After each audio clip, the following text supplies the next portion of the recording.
Hi, I'm Mark Davis with Big Water Adventures for Mustad. I'm here today to talk to you about what I would do if I was going to break the record, state or world record, for redfish. I'm going to give you two suggestions, one for live bait and one for artificials.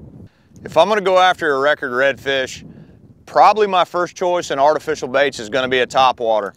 I'm probably going to take something like a classic spook. This is a Head and HT spook, or one of the new badonkadonks, which is a larger size here.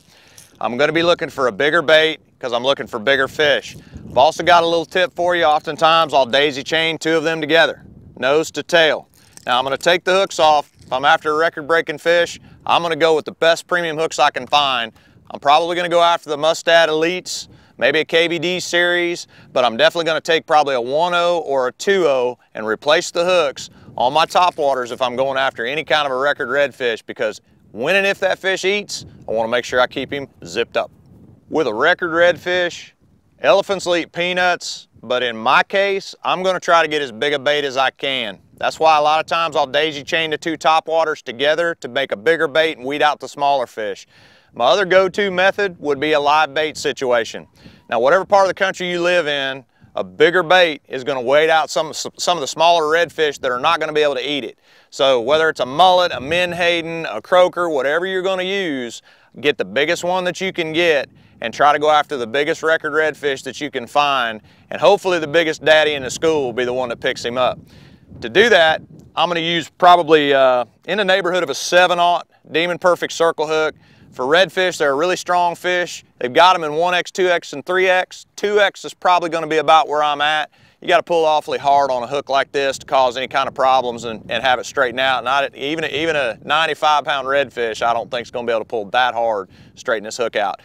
The other way I would do would be like a beaked bait hook. If you're not a circle hook guy, Mustad's got something for you if you like to set the hook. I'm kind of a Demon Perfect circle hook in the rod holder kind of guy myself, because I know once they're hooked in the corner of the mouth, they're done. But a lot of guys like to pull on them real hard and set the hook. This is, I believe, a 7/0 as well, beaked bait hook like that. Get a big mullet, big menhaden, big croaker, biggest shrimp you can find.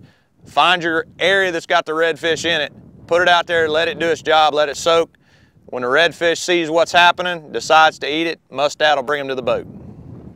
If you're an in-between guy, between artificials and live bait, and you like to see something up on the surface, if you get a big chugger, this is a Paradise Popper Extreme, it's got a big concave head, this will bring redfish to you, big redfish to you. So much, in fact, oftentimes they'll eat this instead of what you got behind it. If that's the case, you just shorten your leader up. But the same thing we talked about on the live bait with the beaked hooks and the Demon Perfect circle hooks, get you a big bait on there. If it's an area where you're not exactly sure where they are and you're trying to actually bring them to the bait, let the live bait do the work, but let the big chugger like this get the fish in the area and get them interested.